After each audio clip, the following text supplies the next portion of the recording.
When he rode past, I seen he was carrying fire in a horn, the way people used to do, and I could see the horn from the light inside of it, about the color of the moon. And in the dream, I knew that he was going on ahead. He was fixing to make a fire somewhere out there in all that dark and all that cold. And I knew that whenever I got there, he'd be there.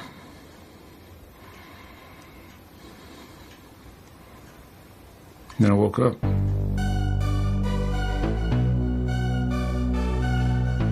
The gentlemen discussed the literary works of Cormac McCarthy on episode 24 of the CutPrintFilm podcast. Here are your hosts, Jeff, Dave, and Chris. Hey everybody, welcome to the CutPrintFilm podcast, episode 24. I'm Jeff Rollins. I'm Chris Evangelista. Yes. And I'm Dave Costal. Oh, we did it. It only took us 24 episodes. I figured I would start the episode with some enthusiasm, so maybe you guys would jump in. It's episode 24. Later on, Kiefer Sutherland's going to be stopping by. Who's that? Dave had a stroke while saying that name. Dave was having all of his teeth pulled in the middle of by my dentist, Dr. Jafar. That's not an easy one to say, Kiefer Sutherland. No, it's also not a real name. Yeah. I'm going to name my daughter Kiefer. So yeah, this is episode 24, and today we are discussing the film adaptations of Cormac McCarthy, the American author who is responsible for Blood Meridian, The Road, what else? Child of God, All the Pretty Horses, No Country for Old Men. No Country for Old Men. Are we talking about books or movies? We're talking about the movie. Okay. Maybe not books. I'm just listing the things he's written. Right. He's a well-known There's a few author. I've never read. He signed a few checks, probably. Stuff like that he's written. What haven't you read? I'm like actually saving some of his novels for when I'm like 40 and have nothing else to do because he's going to be dead soon. Yeah. Are you imagining you're going to retire at 40? What dream world are you living in? He's living in the America of the 50s. No, I'm just. I'm going to be dead while I'm 49, right? That's what happened in the 50s. I'm assuming I'll be out of good books by then. I'll be like, all right, I got to go read The Orchard Keeper. It's time to read Suttree. Yeah, see, that's on my list of things I got to read too. But I've read all of the books that have been adapted, aside from the very first movie that was adapted, is All the Pretty Horses. Yeah, I have not read All the Pretty Horses. Haven't read it, but you have, Dave. It's a very good novel. I'm sure it is, because he is let's get this out of the way. Cormac McCarthy is a great writer. Yes, a master of the craft. He's such a good writer that apparently filmmakers don't know how the fuck to adapt his books. Nope. Touching on All the Pretty Horses, like I feel bad for you guys because the cinemization, is that a word? No, but go with it. Go for it. The cinemization, yeah. Of the it Cinnabonation makes it seem I could smell it across the room. It makes it seem very Hollywood and like just cleaner than it is in the novel. Like, all right, it's like a bunch of people playing cowboys. It doesn't seem real. Are we starting? Yeah, let's start. Yeah, but because that is the first one. The thing I want to say about All the Pretty Horses is like the novel kind of feels like the Fellowship of the Ring in the same like way, where it starts out kind of like jolly, and then gets like real serious. But in the movie version, it never like kicks up to that next notch. It just like it gets bland almost. That was my big problem with the movie. It's really uneven, and like you can tell there's good ideas that this was based on, but it was directed by Billy Bob Thornton after he directed Sling Blade, right? Which is great. Great before he directed nothing else ever again. Well, I think I'm not positive. He's directed several things, but none of them have ever. Trapped in Paradise. Sure. Sure. No, I don't think he directed Alien 3, I believe. Just like contributing movies to Billy Bob Thornton. Schindler's List. He did The Thin Red Line, if I'm not mistaken. But Thornton Hears a Who. Yeah, he did that one. Here's a Who. So yeah, All the Pretty Horses. It stars Matt Damon and Penelope Cruz. Matt Damon when he was freakishly skinny. It was kind of distracting. Yeah, he was very skinny. He didn't have an ounce of fat on him. Yeah. And yeah, I said that the film's uneven, and that is my main problem with it. But the other problem with it is that Matt Damon and Penelope Cruz are playing teenagers. Yeah, but they are both noticeably 30 years old. Yeah. I mean, they're not fooling anybody. I don't know why they were cast. And that's something totally lost in the film too. Like they're supposed to be running away from home, and in this movie It's version, like- it just feels like a couple of guys. well, we going out. grew up. I guess we ought Yeah. to just go be cowboys. Yeah, we should move out of our parents' house. It's Will Hunting and Elliot from E.T. Yeah, like That's him, Henry Thomas. Yeah. yeah. I looked that up because I was like, wow, what? I've never seen this guy before. No, And yes, I have. He's not a bad actor. pretty No, good. he's fine. And I like that character too. Yeah. What was his name? Something Rollins. Rawlings. Isn't it Lacey or something? Yeah, like Lacey Yeah. Rollins. Yeah, and that was a good character. Your brethren. No, that's a fictional character. that? Oh, you're not. I'm you're a not descended real- from Lacey Robbins. Nope, I'm a real human. I remember when I first started reading that, we were friends at the time, and I was like, it's like me and Jeff if we were cowboys. Yeah. Not Yeah, really. except I get stabbed in a Mexican prison. Oh, and that scene, that's something I want to talk about. Where in the movie, it's some kind of weird, like, Mexican concentration camp. Yeah, it's not really explained. What is this? It's like it's almost like a fictional prison like Oz, where there's no rules. But this takes place in the 50s, so I know Mexico is not the same as the United States, but surely there's some type of Right. rules in prison. Right. Well, that's the other thing. They're pretty goddamn deep into Mexico by that point, and in the movie, it seems like They're just over the border. Yeah, because when they get to the stables where they start doing the Mustang like taming, that's like Act 3. But somehow it's the middle of the movie. It seems like they cross the border and they're there. Yeah. But that prison scene where he in the cafeteria, like that is brutal in the book, and in the movie, it's just like it's so just It's phony. lame. Yeah, It's lame. It's almost like something out of Saved by the Bell. Yeah. It feels like it's just really It's strangely. funny you say that because I did get that feeling. It's like an after-school special Yeah. or something about bullying or fighting. It's very, it's very odd.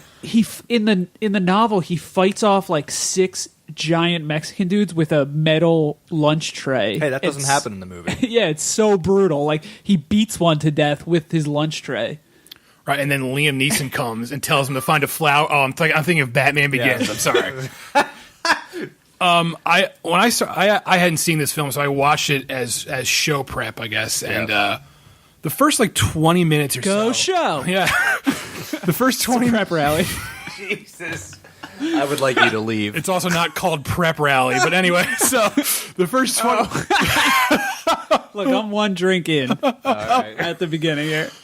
The first 20 minutes or so of the movie, I was digging it because it was a really arty sort of thing. Yeah. It's I had no problem with the first half of the it film. was interestingly directed, like the way it sort of just like it was sort of this lazy sort of way it drifted from scene to scene, and I liked that. But after a while, I was like, I am sick of this. Enough. Well, good for you. They stopped directing like that, and the pace of the film changes drastically, and also the directing style. Right. Because all of a sudden there are. What was up with that hard cut after Blevins gets killed? There's a freeze frame, and then it dissolves. Well, It That is terrible. It seems like the movie pauses Yeah, because that the is music terrible. stops and everything. let's give so this is some context. Apparently, the original cut of this film was 3 hours and 40 minutes long, Okay, and this is a 2-hour movie. So, and Miramax basically said, "Fuck you, Billy Bob Thornton." No, and they cut the movie down. So a lot of the problems with the movie could be because it was just cut to hell, but also, The scenes don't work. yeah, too. I mean, what's on the screen doesn't work as is, but maybe it would work better. Yeah, I'm going to give them the benefit of the doubt by saying that an extra hour and 45 minutes might have made this film a little more digestible. I know Yeah. that's a lot of movie to watch, but it's a long story. Yeah. Correct? Yeah, it's part 1 of a trilogy too. Right. Yeah. Is that Sutri's in that trilogy? No, Is it's it- Cities on the Plain, isn't That's that it. right? Isn't and the that- Crossing. Yeah. It's Yeah. it's called the Border Trilogy. That's- I've never read okay. the other two. Yeah, but I don't know. There's something wrong with it, and I think it's the Hollywoodness of it. Yeah, I was just gonna say, like, it's trying to both be an art film and also like a commercial movie at the same time, and that's Yeah. sort of the problem because you can't do that. Not some people could probably pull it off, but apparently not Billy Bob Thornton. And it gets wrapped up real tight. There's a nice little bow on top. Right. And, I mean, I know it's based on the novel.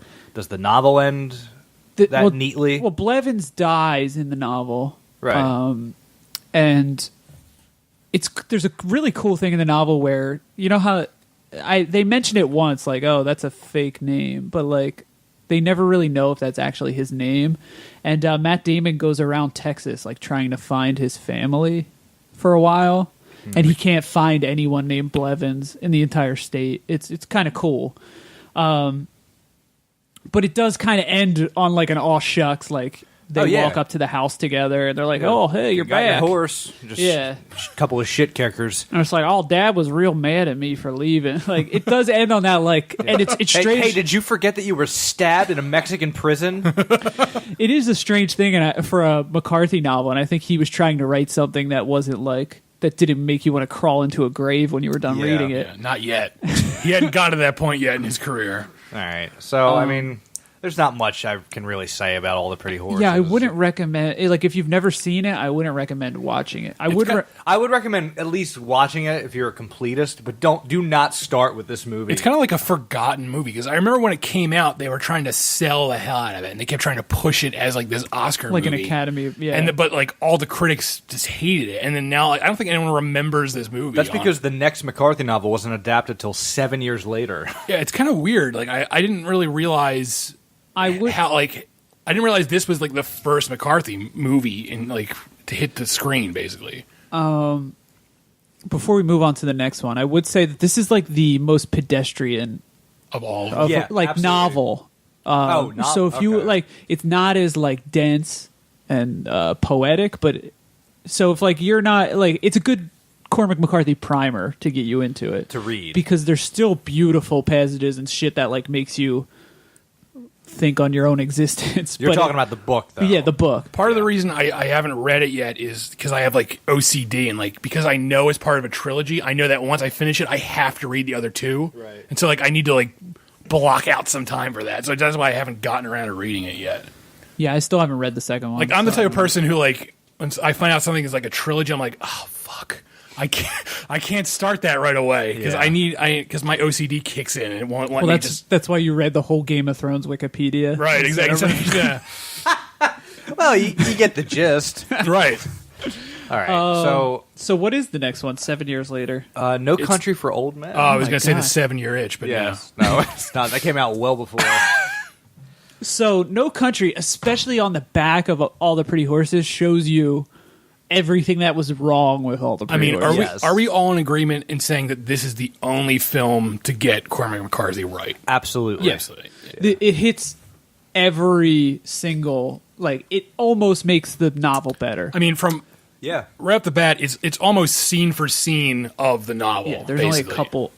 There's like one or two like Cohen-ism things thrown in. If you're not familiar with this movie at all somehow, and you're listening to this podcast, crawl out from under a fucking rock and see the movie. First of all, I'm confused at who you are and what kind of monster you are. Yes. But this was directed by the Coen brothers, and it stars Josh Brolin, Javier Bardem, and Woody Harrelson, among other people. And Woody Allen. Yes. Lou Ellen Moss. Davis, I was going to say. No, not Lewin Davis. That's the other. And he's just like a normal dude, and he stumbles across a cartel drug trade gone bad. Right. Everyone's shot to death. But he finds the briefcase of money, and Javier Bardem plays what's his assassin? name? Anton Chigurh. Yeah, and he's on the trail trying to collect this money. And he's a fantastic character, both in the book and in the film. Great head of hair too. Oh God, yes. And we're going to get to his head of hair later, too, by the way. The thing with, and this is what's wrong about All the Pretty Horses, Child of God, The Road, what's the other one? The Counselor's a totally different subject. I can't wait. That's a whole other ball of wax. Is that Cormac McCarthy characters, they're not people. No. The major characters. Right. They're ideas. They're entities almost. And the only one to like capture that is No Country for Old Men. Yeah, with that Anton Chigurh character. Absolutely. And the sheriff is right there as like Tommy Lee Jones. Yeah, Tommy Lee Jones plays. I Who is- totally forget his name. Ed Tom Bell is his That's name. it. I knew he had 3 names. And he is fantastic in this. Yeah, Tommy Lee Jones. He's a great actor in general, but he's really good in He this. steals every scene he's in. Yeah. Yeah, it's without a doubt my favorite Tommy Lee Jones movie. He's did he win the Batman Academy Forever Award is for that? excellent, though. Yeah, he was really good as Two-Face in Batman Forever. good- Oh Harvey yeah, Dent. and No, he wasn't. And in that movie, The Missing. No, that movie was terrible. He's the That worst. is not a good film. The Ron Howard film, The Missing. Not a good film at all. Anyway, he all right. didn't win the Academy Award for this, but Was it? Wait, was he in Space Truckers? He was. No, he was in Space Cowboys. That's what I'm thinking of. Space Truckers is Cowboys. Dennis Hopper. All right, we're gonna shift gears and talk We're about talking about Space Space Truckers. When they drove those trucks in space, Boy, howdy! look out. That about sums that up. Was it like All right, back- Joyride? What? Was it like Joyride? Nothing in like space? Joyride. I'm gonna. Ask I mean, there you was to a leave. truck, but it was in space, so. All right, back to No Country. Yeah. Do you want to talk about Javier Bardem's haircut? Yeah, let's do it. Let's dive right in. It's really zany. It's great. Next. I don't know what we could say about All right, No so Country. why do you think this movie works and the other Coen brothers... excuse me. I had a brief moment of insanity. Why do you think this movie works and the other Cormac McCarthy movies do not work? I think this one captures the brutality of McCarthy Absolutely. really well, and I also think it captures the humanity of Llewellyn Moss. Right. That desperation. You know what I'm talking about? Yeah. Because like the things he does in the film, Yeah. they're not outlandish. I think like No. that's like what anyone would do in that situation is Yeah. how he reacts more or less. He actually is a little smarter than your average person because Right. he does awesome, like he When he does hides the sneaky duct things. work. Yeah, like he has skills because he was a Vietnam vet, right? Yes. But I think one of the main things is that it's the only one to capture like that McCarthy's dialogue is poetic in nature, a little bit, like slightly, and it delivers on that without being like someone's reading lines from a novel Right. to This- me. Yeah, It that's never because feels you like have that. people reading lines that know how to read lines. Right. Yeah. That is I'm going to say that's a major difference between this film and all the other ones. And this is a movie. It's not afraid of silence. There's no actual soundtrack in this movie. There's no score. It's all just natural sounds. Yeah. And just characters pause in between what they're saying. And it's just a lot of movies are afraid to do that because fucking humanity has descended into the toilet and people don't understand silence anymore. So people get uncomfortable with silence. But Yeah. this movie is not afraid to just be silent. This film was up for Best Picture along with There Will Be Blood that Right. year. And this won. This This did win. won.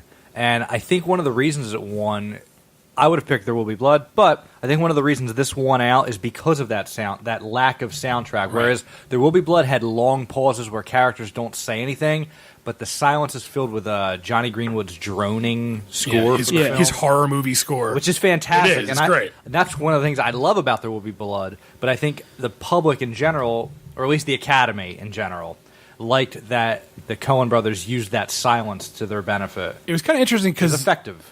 this and There Will Be Blood, they're really similar tonally, Mm-hmm. I would say, and they both have that like that Western sort of desert feel to them, obviously. Yeah. And I think this is the more commercial of those two films, so that's another reason why it won Best Picture. Yeah. like even though I don't think this is a very commercial movie, when you compare it to There Will Be Blood, this is the more commercial movie, Yeah. Because this has the kookiness. right? Of, And it's got action in it. There's no action in There Will Be Blood, really. No. I mean, so. Yeah, No Country is also not afraid because one of the main staples of a McCarthy novel is sometimes you'll flip the page, you'll read it, and you'll have no idea what you just fucking yes. read. Yeah. You'll be like, "Where are these people? What's happening?" Was this a quotation? Yeah. Right. Because he doesn't use punctuation No, at not all. at all. Yes, yeah. But No Country isn't afraid to just throw scenes at you without establishing them. Mm-hmm. Like, there's a scene where Tommy Lee Jones goes to visit his father. I think it's Yeah. like his uncle, actually. Is it his uncle? Yeah. I always assumed it was his father, So but did I don't I. know why. No, because he says his father is Yeah. dead earlier. In Okay. Oh, okay. So I think it's either his uncle or his it's grandfather. something like that. Yeah, For some reason, I got the impression it was his grandfather because, like, he was once sheriff, Right. and then his dad was sheriff, and then he's sheriff. But he has a lot of cats. Let's just say that. He's a guy with a lot of cats. The mere fact that we don't know, like we're arguing over who this character is, proves that point. Because the movie, it doesn't care about establishing who he is, because it's not important. It's just, all that matters is the scene that's going on. Is what is happening, Right. yeah. And McCarthy does that well in his novels. Oh, yeah. Like, here's two characters, you do the homework, you figure out who's who. Sorry, again. Yeah, I'm thinking maybe that's an issue, too, because these are interpretive passages you're reading, and then when somebody else interprets them for you on the screen and it doesn't match, because that's a lot of my issue with The Road. Is The Road is done well for a movie, but The Road in my head is a totally different thing than It's Cormac McCarthy. That was a weird way I said that. Cormac McCarthy. He doesn't spoon feed you, I guess is like the best way you could put it. Like with his writing. Like sometimes he does when I'm having trouble eating. Well, he's just trying to help out. Yeah, when you're really tired and you can't lift your arms, he comes over and he spoon feeds you porridge. And you haven't put your veneers in. Someone probably spoon feeds him though. He's like 900 years old. Yeah, he's that old. He's literally that old. He's from the Old Testament. But he's not afraid of letting the reader figure shit out on their own, and that doesn't work for a lot of filmmakers, because a lot of filmmakers, they're concerned with, again, how stupid the audience is. Yeah, and that I remember, or I don't remember. I sent Chris this thing where James Franco was talking about how I was going to bring this up. God, how he was asking Cormac McCarthy like what the motivations of Lester Ballard, a character from Child of God. He basically you shit the bed. Basically, he was like, "What happened to Lester when he was a child?" This is Child of God, which we'll get to. He said, "What happened to Lester when he's a child?" For those of you who don't know, the character of Lester Ballard in the book and the film, he's this fucking outcast who basically has sex with corpses. Yeah. So James Franco, when he went out to make Child of God, the film, he basically called up Cormac McCarthy and he said, "Oh, what happened to this character when he was a kid that made him this way?" And Cormac McCarthy said, "No, he's just this way." And James Franco said, "Oh, I don't want to make a movie about just a psychopath." And it's like, you're an idiot. You're missing the entire point. We're going to get to Child of God, Yeah. but I want to relate that to the film American Psycho. Right. When that came out on DVD, I watched the commentary track with the director, and she said that every actor that she auditioned for the part of Patrick Bateman was trying to go method with it and like try and get inside his head and figure out what made him this way. And Christian Bale is the only one that came in and said, "Well, he's just a blank slate. There's nothing to this guy." And she's like, "Yes, that's correct." I mean, that's the whole point. Yeah. So, and that is basically the problem with Child of God. The way Franco approached this project, he missed the ball right before he even started making the film. He didn't understand what he was doing. But what I was getting to is James was like, James, because we're on a first name basis. Yeah, your buddy James. Jimbo Django. James Franco, in that exchange, he was like, I don't know, maybe he was like abused. Was he abused or something? He was saying this to Cormac McCarthy on the telephone. And Cormac McCarthy just said something like, I don't know, James. Like he... Because it's for the reader to interpret, not for... Also, when I picture this in my head, I picture James Franco on a cell phone and Cormac McCarthy on the old Alexander Graham Bell phone. He has to dial an operator to get an outside line. That's what I'm picturing. Jenny, could you patch me into the police? Because James Franco's on the line again. Because when I picture Cormac McCarthy, I don't picture him as someone who talks to James Franco. No. I picture him in... Yes, he shouldn't. They shouldn't know each other. Well, do you know anything about Cormac McCarthy? Like, have you ever read about what he does? I don't want to know, but tell me. I believe he's a Sagittarius. Well, he lives out in New Mexico he has a rather young wife. Oh, really? And good for him. At the time he wrote The Road, he had a son that age. That's why he wrote it. But he goes to the University of New Mexico, Santa Fe, something like that. Do you think he would have graduated by now? No. He's like Jim Belushi in Animal House. He's just the world's oldest college student. No. Food fight! Not again, McCarthy. He keeps scrapping that food fight novel because they won't publish it. No, they have one of the most noted astrophysics departments, and he just hangs out with astrophysicists all day, talking to them, because they're the only people he's interested in. Because okay, I can see that. Like he's like so above us all. Well, this is a guy that did extensive research before writing Blood Meridian, which we'll get into Blood Meridian after we do these film adaptations. And I'll have more biographical notes on Cormac McCarthy when we do that. Perfect. All right, so Do you Wait, want to move on? do you want to do a break real quick and we'll come back with The Road? Sure. And are we done with No Country? Because I just wanted to touch on that. Be soft. it is America, though. I wanted it's to not No Country. I wanted to slap on Come on now. that ending, not the last scene with Tommy Lee Jones, but the fact that Josh Brolin's character, who we followed through the whole film, spoiler, he dies completely off screen, Yep, which I love. and that's in the book. That's the one sort of thing that's different in the book, because in the book he picks up like a hitchhiker, like a 16-year-old. yeah, she's like a teen girl, and they're sort of like flirty. And the movie doesn't do that, which is fine.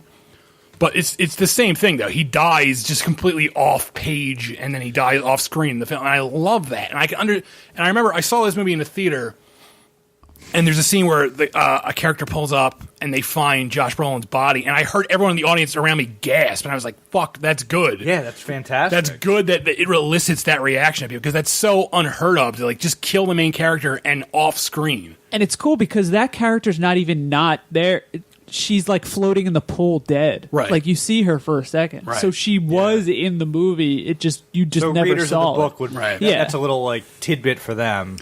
But the whole point of that is that she kind of throws him off his game because he's up to this point is doing very well dodging these people. And he's on then- his own. And then he's kind of like protecting her a little bit, and he gets gunned down by these dudes. And it's so awesome because it's like you just miss him getting killed in the movie. Like the pickup truck pulls out and there's like a fucking Mexican guy falls off of it. Yeah, the Coen brothers treated That's the other thing. that novel with respect when That's they made their the film.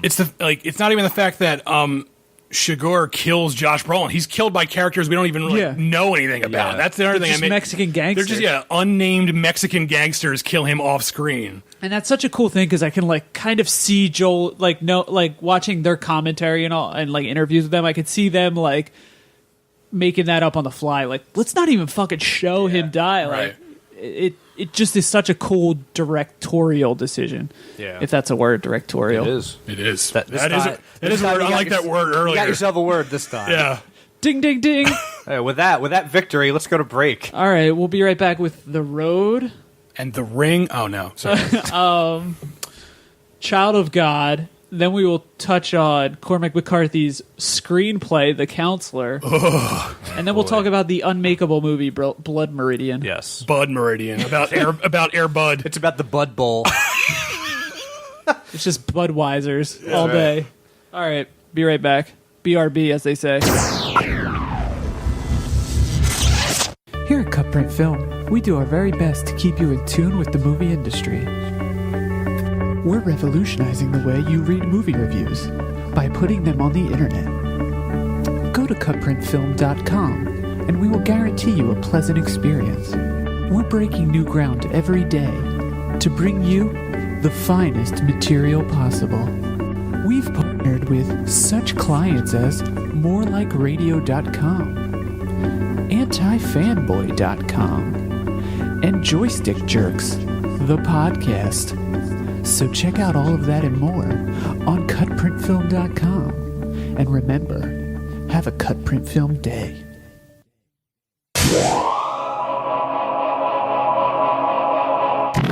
Well, look.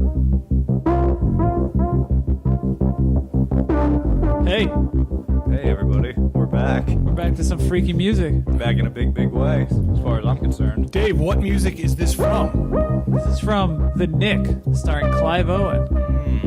If you can hear me over it. It's the new show on, what was it on? I already forget. Skinamax. That's not a channel. It's on Cinemax. Is this getting louder somehow? It's just getting more intense, Jeff. I'm turning it up. That's how it's right. getting. Yeah, The Nick is a very good show. But Directed by Steven Soderbergh. Cormac McCarthy.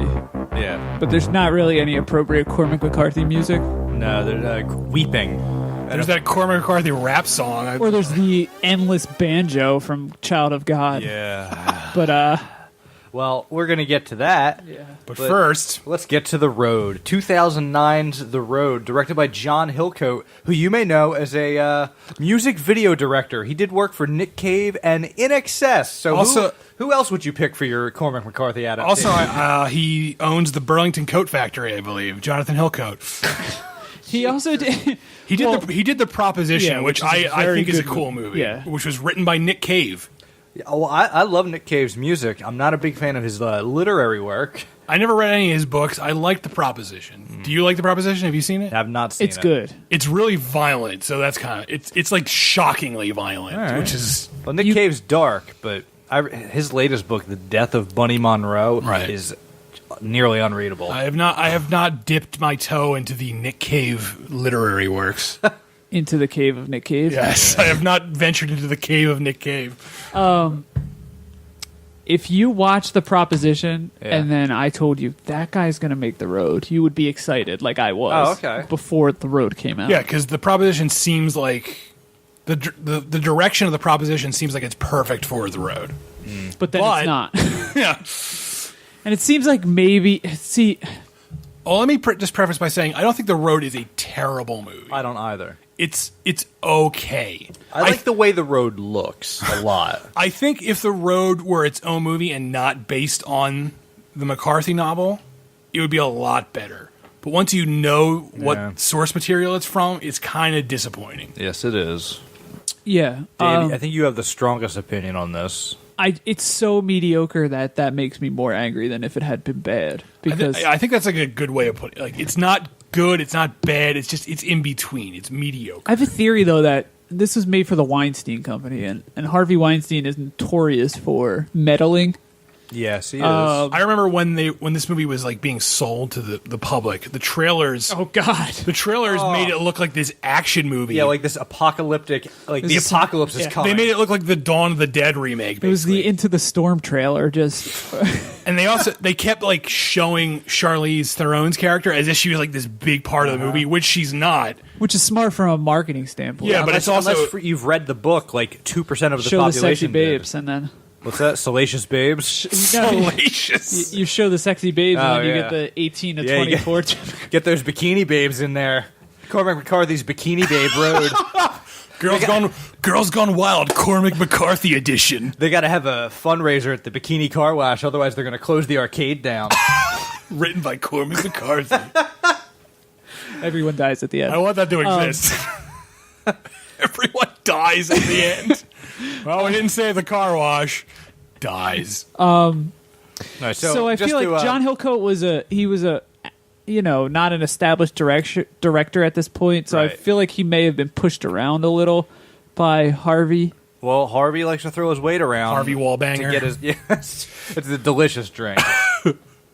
Because that scene in the book where they discover the people in that room, It's terrifying. It's and insane. disgusting. Right. For those who don't know, the road, the book, and the film, they're set in a post-apocalyptic wasteland. It's about a father and son. They're just traveling. Down the coast, Right. essentially. Yeah. And that's really it. There's no. yeah, that's it. It's a father and son story. Right. That's yeah. what it is, and that's. My wife just read it a couple weeks ago, and I was in the other room, I think, editing this very podcast. Not this episode. That's impossible. Whoa. Jesus, Jeff. But I could hear her. Jeff's a time cop, by the way. I could hear her crying, and like that's how powerful the book is. I cried. I've talked about how I cried onto the pages of the road, and I was like, And "Oh it's, my god!" Even for McCarthy, it has a different sort of style. It's written in these sort of like little vignettes. It's like it's just different. It's like paragraphs that aren't even connected. It's just like a paragraph. yeah, then it's another almost like a paragraph. diary. Yeah, it's not written. And we've already established he's a weird quote unquote writer because he doesn't use quote marks and stuff like that. But putting McCarthy's voice into a 5-year-old kid is what is most powerful, because that kid says stuff in that fucking book that just like hits you right in the throat. Yeah. Immediately. The second you read it, you're like, oh! It's like, Papa, what were birds like? Yeah, Oh stuff my like God. that. Like just simple 5-word sentences that Yeah. just like get you. But this movie, it's limp. It's a limp movie. Yeah. And those moments, like, they're not in the book. Like like when they would be sitting there talking, and you would feel that connection, that like strong, like even though Viggo Mortensen is like a hard dick in this movie, not like a hard penis, but like he's like it's a little out of character. I hope not. He's hard to this kid. Yeah. But at the same time, you can see why, because I would argue that the book is told mostly from his perspective. Who, like the kid? No, the father. Okay, you yeah. feel it Yeah. which is why the ending's a little disjointed and makes you feel, which is genius. You feel the abandonment of the kid when you lose Viggo Mortensen, and it makes that weird transition where all of a sudden it's like not from his perspective as much anymore. But those movies aren't in the book. They just fall flat. It's like, oh, I don't feel like these two people are actually in love the way Like they are in the book. I also think like a big thing that's missing from the movie is like the overall horror of everything. Oh yeah. Like the book is horrifying. Yes, it is. Because McCarthy has this way of writing. It's just like this sparse sort of.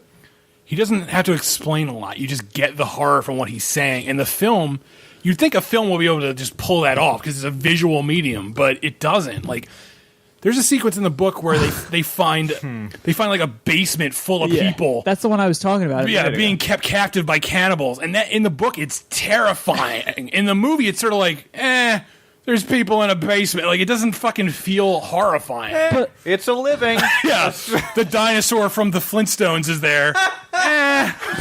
It's a cannibal. Like, part of it is like he drops the lighter in the book into the cannibal hole. the cannibal. But like up to that point, you know It's called how a manhole. you know how important that lighter is. But in the movie, it's just like he drops a lighter. We'll get another one. We'll pick another one up at Trader Joe's. At Ace Hardwares. But there's also a scene.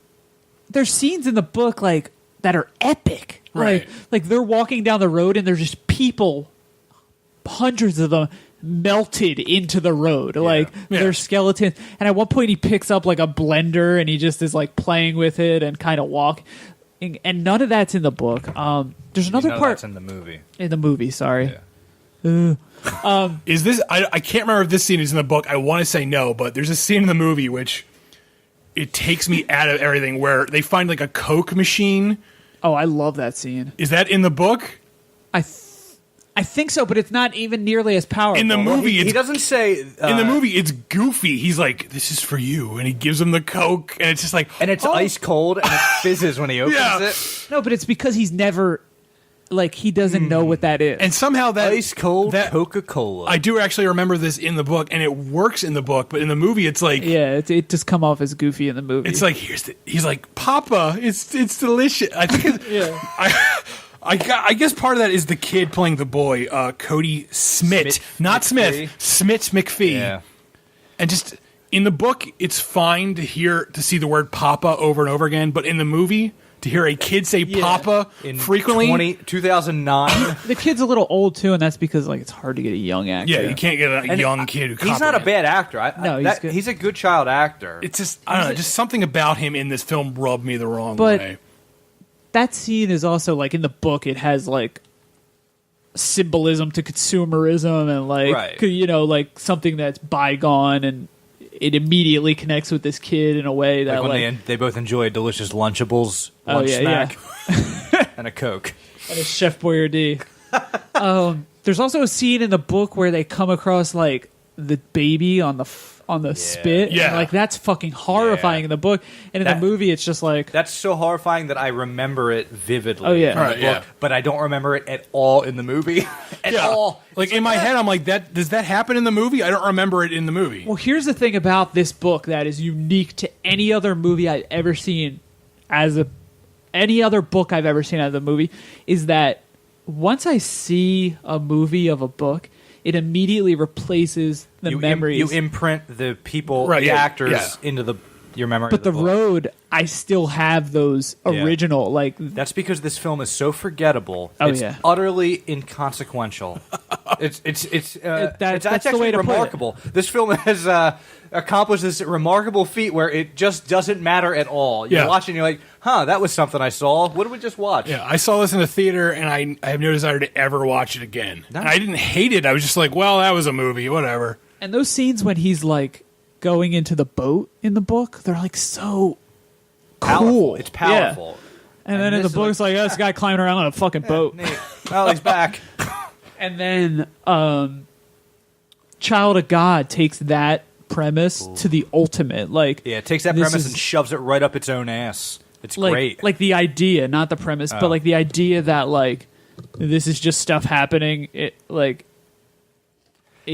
That's what Child of God feels like. Do you want to move on to Child of God? Well, should we do the counselor? Because that chronologically, the counselor is that's before true. Child of God. I thought we would just do that after Child of God. So it's not an actual book. Yeah, the counselor feels separate to me. Is there anything else for the road? I love Viggo Mortensen as an actor, but for some reason he feels wrong. He's a fine actor. I don't see him in this role. He would not have been my choice. Oh, there's a huge issue with this movie too, where like 20 minutes in, the color correction drops out. And it turns into distracting. Mud. Yeah, I don't know if they lost funding or something, but like it's not even like it's in the middle of a scene, like while on a guy's face, all of a sudden the colors change, and you're like, "Is this the fucking Wizard of Oz?" Like, what just I don't happened? know if they thought they could get away with that because of the flashback scenes, and you wouldn't know the difference. But anybody with eyeballs, I know exactly what you're talking about. It's distracting.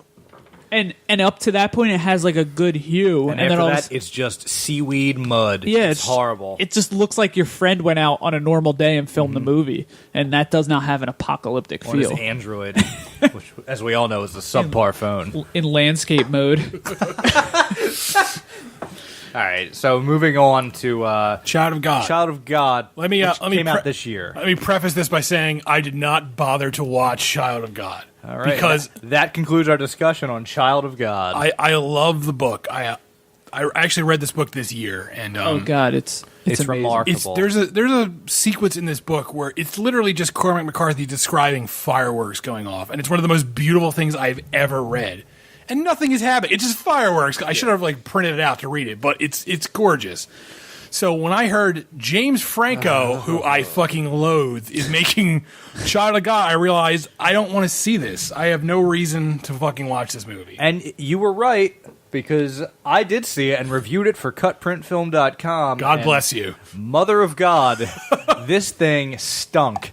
I've seen like clips of it, and just from what I watched, it looks like someone took a video camera and filmed just their friends. Which is what this is. Yeah, it does look like that. There's nothing cinematic about the movie. This is directed by James Franco, and it stars his best buddy and I think roommate at the present time, Scott Hayes, as Lester Ballard, who is this kind of like a vagabond. Yeah, he's a vagabond, an outcast. There's definitely some mental issues. He's removed like a from almost. Yeah, almost. That's what he. Like he's completely removed from society, and he's a crazy person. From the book, the book is sort of like it's establishing how just like a mythological monster. Yeah, he's an animal. He's animalistic. Can just be created in the people's minds, and that's what the book is. And it's also like society's creating this monster because no one ever like.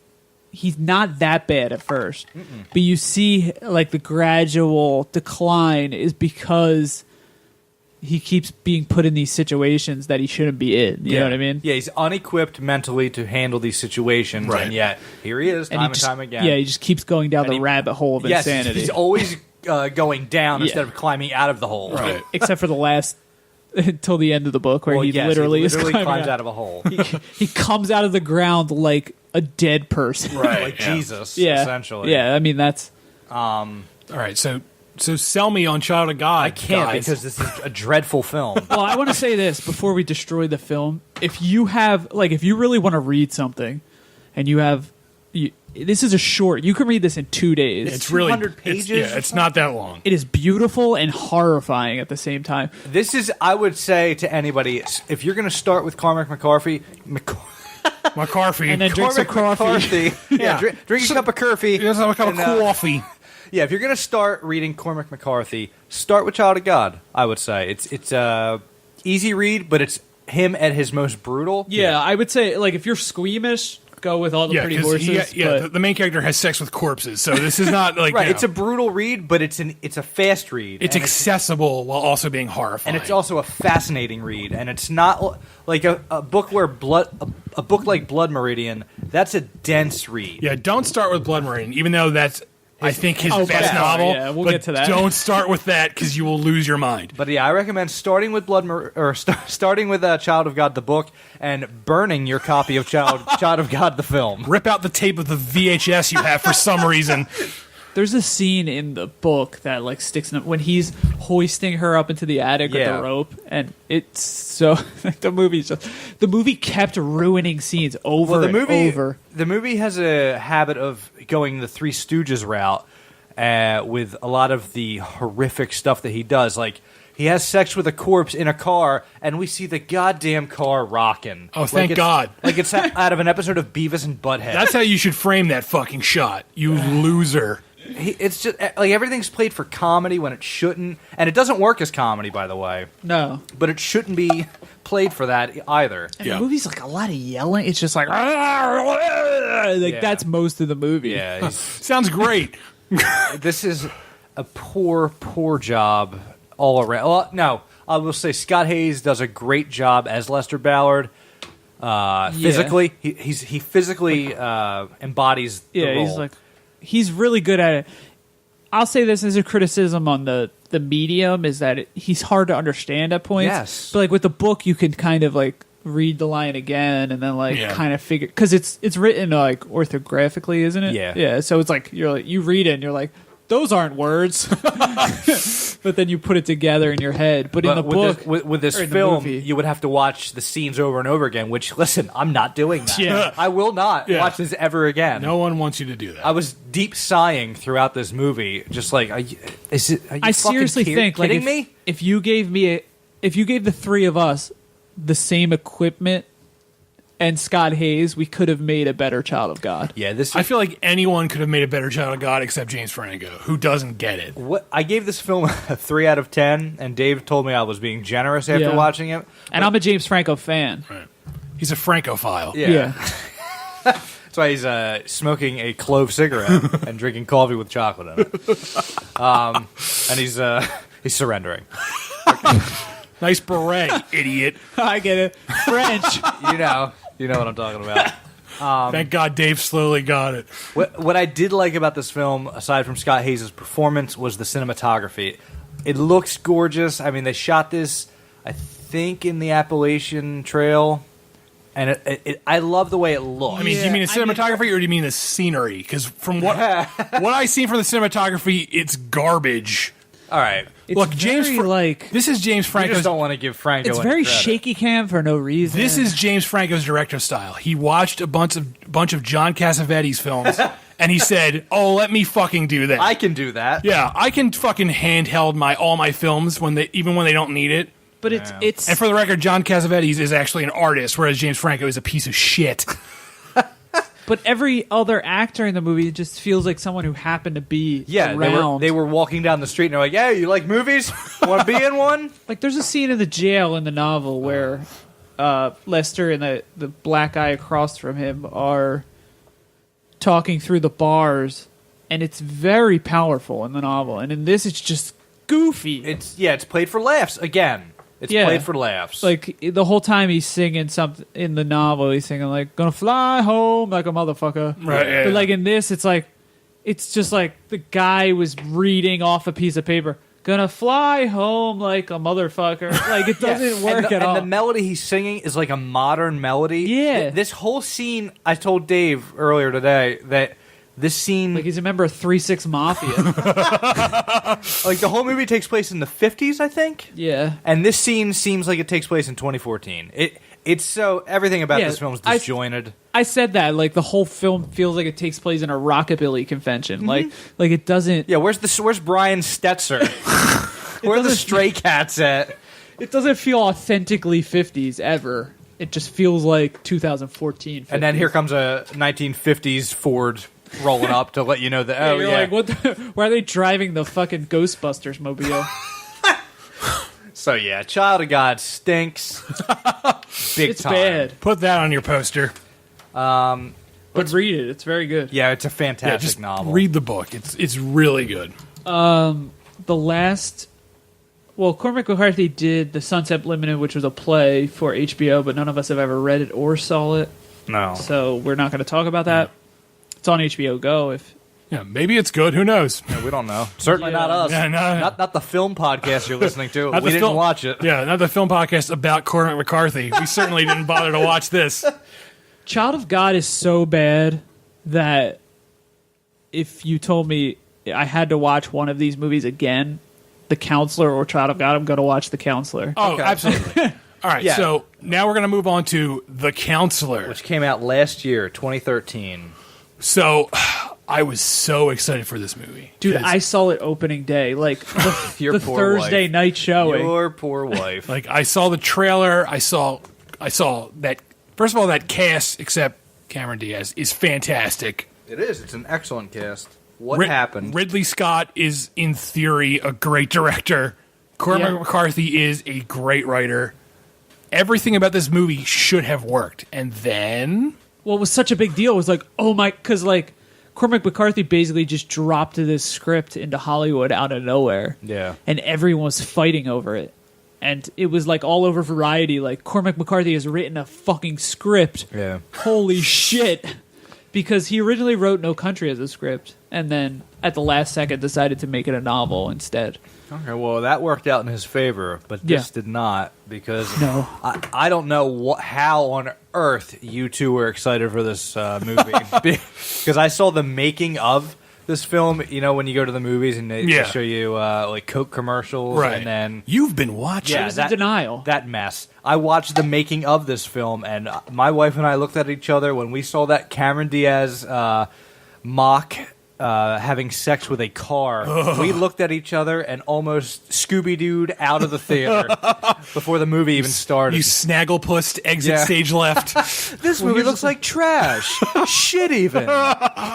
You got Ridley Scott directing, one of my favorite directors, Cormac McCarthy, and then Michael Fassbender playing the main character. It's like, Michael Fassbender's one of my favorite actors. He's a great actor. He's a great actor, except in this. What on earth happened? Do you have any tab pants? Well, that's not even in the And movie. you can't even like normally sometimes you can blame an actor's bad performance on the director, but Ridley Scott worked with Michael Fassbender for Prometheus, and I would say the best thing in Prometheus is Michael Fassbender. yeah. So it's not the director. I just don't know what the fuck happened. See, I originally, after I watched it, I thought, I'm going to lay this all on Cormac McCarthy's feet, because I didn't really see a problem with the direction, and the actors are acting fine, but their dialogue is just abysmal. But then I presented that to both of you, and Dave, do you remember what you said to me, Dave? It was something very smart and poignant, but I can't remember. Okay. Yes, it was brilliant. You said that you think that Cormac, everybody saw that this was written by Cormac McCarthy, so they all thought that they could just show up and not do any work, and the script would just take care of itself. That's what the film feels like. And you're absolutely right. That's what it is. This is a joint effort of garbage.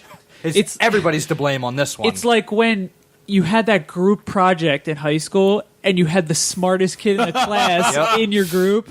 So you were just like, he'll do fuck, I'm going to sleep the whole time. And then you woke up and got an F. Yep. And that's right. This That is movie an gets excellent F. analogy. That is the analogy, the only analogy that can apply to this film. This film gets an F minus. It's a 4 out of horrible. 10.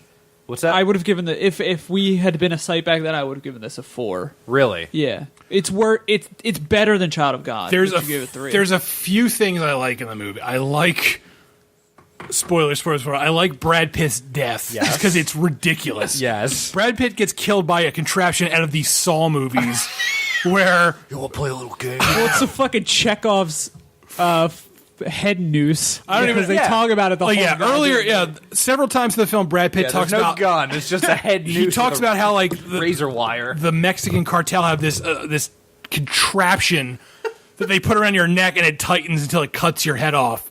And because it's Brad Pitt telling you the story, you're like, well, that's how he's going to die, and that is how he dies.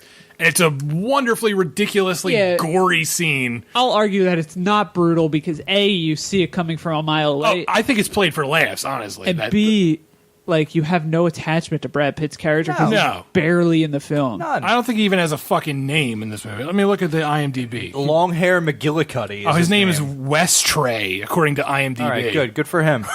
He has his long World War Z hair for some reason. He's probably fucking filming World War Z at the same time and making $1 billion. Absolutely. So, I will say this, though. The final scene of the movie is by far my favorite. I think it's the final scene. I haven't seen it in a while, but Michael Fassbender's just hiding out in Mexico looking for his wife. They were engaged. I think it's his fiance. His girlfriend. And he knows that they took her. Yeah. And he knows that they killed her. And just one day in his hotel room, they deliver him a CDR that he Ola on it.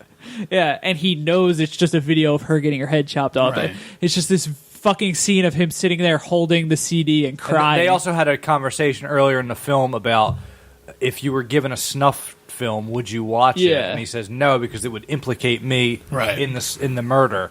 And so that's Chekhov's snuff film. It's just fucking brutal because it's like, oh my god, he's holding a video of his fiance getting her head chopped off, and then they show her body being pushed into a dump by a bulldozer. She falls under like a bulldozer. That's the final scene, right? Yeah, that's the. And then the movie ends with her rolling down. The movie ends, and then I take my own life. It's like Toy Story. Then she goes down in the furnace, and the toys save her. It's exactly like that.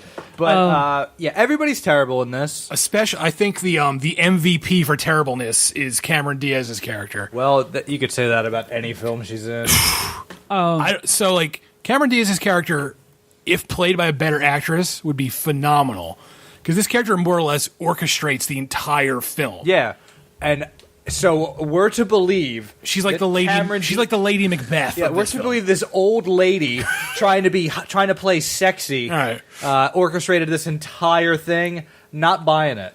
Yeah, she's bad. Her gold tooth, I fucking forgot about that. Is she supposed to be badass? She's got a gold tooth and she's got like leopard tattoo spots. No, she has 2 jaguars too. Like, she's two literal jaguar animals. Here's the thing, though. Also, she fucks a car at one point. And I will say, while I don't like her fucking a car scene, I like Javier Bardem's performance during that scene because he looks mortified, which is, I think, appropriate when telling that story. And he's describing it as though he was horrified watching her genitals smashed up against the glass, which I was like, oh, thank God that they did it this way because I thought this scene was supposed to play as sexy. Right. I'm like, I do not want to see this old lady dragging her slit across the windshield. Jesus. Javier Bardem's character's kind of funny because he's like this ultra rich guy who's he's trapped with Cameron Diaz. He's got a goofy haircut again. That's the Cormac McCarthy staple. The whole premise is that he's so scared of her, he just doesn't know what to do. He's married to her, and that's it. Javier Bardem has now been in 2 Cormac McCarthy adaptations with a zany haircut. Yeah. And what are we doing? Well, what is this? He won an Oscar for the one, right? Yeah. So what? He thought he was going to get that back to that well. Yeah, that sort of feels like that's what they did. They were like, "Oh, we need to give him a goofy haircut because he had one in the other movie." But what else has he been in that he's been particularly good in? I don't know. I think he's a fairly good actor. Yeah, in No Country for Old Men, he's great. He was in a Woody Allen movie. He's a goofball. Right? Well, he was good in that. And Vicky Cristina Barcelona, he was actually very good. Okay, in that. all right. I was just literally, I was genuinely asking. Left and right. Oh. Is that Andrew Dice Clay or Woody Allen? It was a little bit of both. It's the Alan Dice Clay. Yeah, and he was in that one movie that Woody Allen directed. Blue Jasmine. Yeah. I will say this. While watching The Counselor, it was occurring to me, I was like, I can see how this is a really good Cormac McCarthy novel that I'll never get to read. I wish this had been made a novel first. And edited many times over. Well, because there are moments, like, Cameron Diaz's character with the Jaguars and all that, like, build up with his prose could be horrifying. Oh, yeah. Absolutely. He's such a good writer that even if he's writing something mundane, it'll be great just because he has such a great grasp on the language. But not only that, Michael Fassbender's character has, like, an obsession with diamonds. And, like, that felt like a good character trait for a character in a Cormac McCarthy novel. Yeah. But on the screen, it just plays strange because He's terrible in this film. yeah. Michael Fassbender is absolutely awful. he doesn't fit the film. That's the problem. Nope. He's a fish out of water here. All right, that's enough about that. Oh yeah, you're just wiping your hands clean of Yeah. this filth and muck. Yeah. But there is the behemoth, Blood Meridian. Right. Yes. Cormac McCarthy's undisputed greatest novel. Masterpiece. It's And let me just say for the record, I hope this never gets turned into a film. It will someday, but I just don't want it to It's be. arguably the greatest American novel. I think the only other ones that dispute it are Moby Dick. I'd say this is the greatest modern American novel, written in the last But even American novel period, Moby Dick is the only one that really stands Yeah. up to it. And they're essentially the same story in ways, which is cool. Yeah. This is basically unfilmable. Oh yeah, without a doubt, unfilmable. And thank God Ridley Scott was attached at one point. Yes, he too. was. Oh, Lord Almighty. And yeah, I like Ridley Scott, but no. He's not the man. He is not the man. I to like make- Ridley Scott too. He's not the He's guy. not the man to make this film, especially after The Counselor. Blood Meridian, if you haven't read it, read it, first of Yes. all. Yeah. But it follows this character who's just called the Kid. Right. And he joins the Glanton gang. Billy Bob Thornton, the kid. Yeah, exactly. not at all. He joins this gang after he's, I guess he's sprung out of prison, or Right, yeah. Yeah, the Glanton gang. Glanton gang. This is it's historical, it's historical Takes place in fiction. 1849 through Yeah. 1850. A lot of the characters in the book were real characters. Yeah, but it the didn't Glanton happen. gang was real. Yeah. And basically, the gang scalps Indians for bounty. For money, yeah. They travel across the plains Until they just spin off into the the atmosphere and they start killing for joy. Yeah. They just start killing anyone and scalping them. Yeah, and they're trying not to just scalping Indians. Now they're scalping ally Indians Right, and yeah. Mexican. there's whole villages of villages, people. yeah. Or just pure. Yeah, they would just scalp anyone and Just take their. pass off the scalps, basically. Just for the Because- hell of it. During that time, the American government would pay money for every scalp Yeah. you gave them of a combatant Indian tribe. Right, which Which is is where fucking It horrifying. is. And now we have a football team to honor that tradition. That fine tradition. And that's the cool thing about the novel and I think is one of the points of the novel is to bring to light this horrible And fucking this is history. an absolute horror story. It's this an entire novel. anti-Western, is what you would that's, say. I've heard that bandied about. Yeah, it deconstructs the Western genre, basically. Yeah. It doesn't. It's whereas Western films, a lot of Western films present the Western genre as this big sweeping romantic thing. This book is no, it was horrifying. Yep. This is a horror novel. You want to see how what no law looks like? Yeah. This is it. Yeah, Harold Bloom, who is pretty much the authority on literary criticism, has called this the ultimate Western. He's Right. there will never be anything ever again written that does anything for the Western genre. What about Wagons East? No. And this was written in 1985. Yeah. So, and I will agree, since then, nothing has even come close to. Maybe No Country is a modern Western. Yeah. It's, and that's a totally different genre. Yeah. so we were thinking of, casting. Yeah. this. Even though we all agree this should not be a movie because it's unfilmable. Who would we like to see in it? Right. And Who- behind the scenes. Exactly. Who would we want to Who would be the direct? key grip? Dave, you go. With your Me. key grip pick. Because I'd want to be there. All right. Okay, so there's a character in the in Blood Meridian called the Judge. Right, And who he- is one of the greatest literary characters you can think of. Yeah, basically. he is He's pure evil, Yes, basically. he's like a the specter. He's the physical representation of pure evil, is what this character is. yeah, not even like Satan. He's he's more evil. Yeah, than he's not. Satan. He's not like any sort of religious. He's the physical representation of just the act of evil is Yeah, pushed Yeah, into this character. He convinces a mob of people to kill a priest for having sex with a young girl and a goat, and he just makes it up, and convinces. He's so good at orating, and just everything about this character is just I think he's like 7 feet tall in the book. He has alopecia, which means he has no hair at all, and like no eyebrows. White. Yeah, there's a scene in the novel where he's also naked a lot. Just walking around with his cock out. Because I reread the novel recently, and I was like, he's naked in every scene. Yeah. He needs a pair of breeches. Well, that's where the Moby Dick comparison comes in. He's supposed to be like the white whale. Oh, his Moby Dick is hanging out. Can you explain that analogy further? No, he's the alopecia. He's all white. He's the white whale. He's fucking giant. Oh, I thought you were making a Moby Dick joke. No, that's kind of funny, though. Thanks. His Moby Dick. There's a scene in the novel where they go into one of the many Mexican towns that they go into and just slaughter everybody. But in this scene, he buys a litter of puppies. Oh, this scene. This is the most upsetting scene in the novel for me. Puts them into a bag and just tosses them into the river. And then another, I think it's Toadvine, shoots them. Yeah, from the bridge, just shooting them. Yeah, the character Toadvine, who is in jail with the kid. And he's also unique because he has no ears. Yes. He's a cool character. Right. There's Toadvine, the priest, the kid, Glanton himself.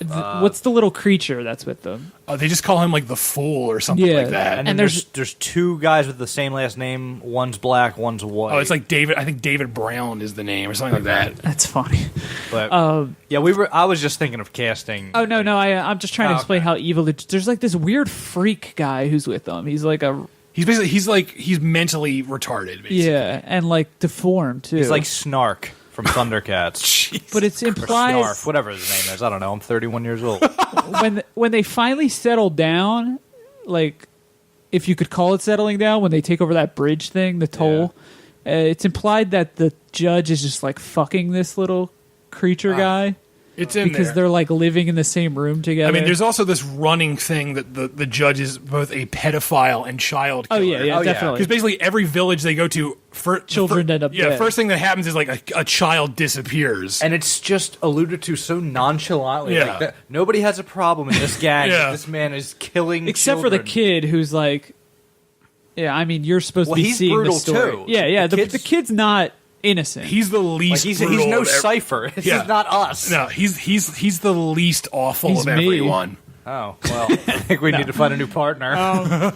Anyway, so we want to cast the judge and the kid, the main character, and then this evil dude, and then say who we would want to direct it. Yeah.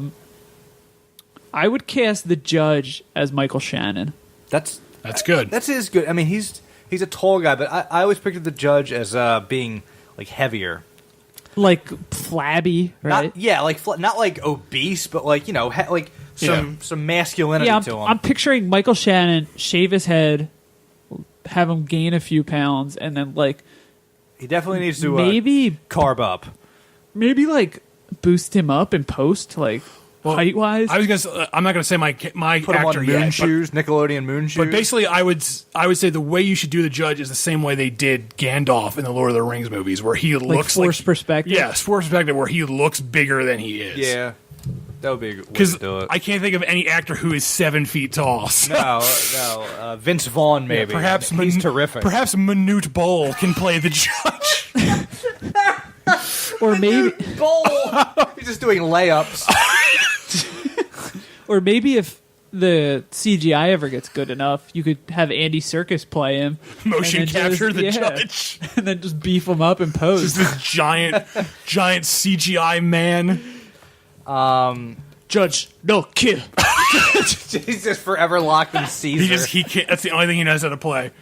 For the judge, my pick was Clancy Brown. Ooh, I don't know who that is. He's not the warden, but he's the he is a great character. Head guard in Shawshank.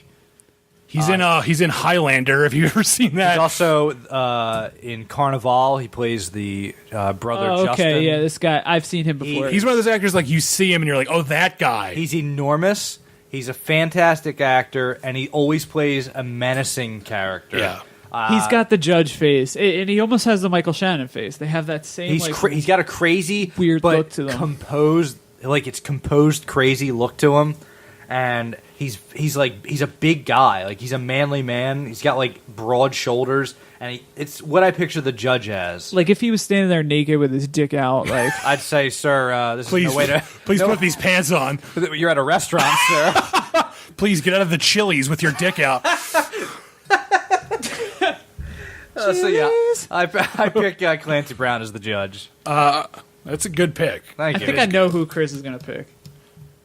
My pick is Dave Costal. Oh boy, not even an actor. My pick is actually Daniel Day-Lewis. Oh wow. Okay.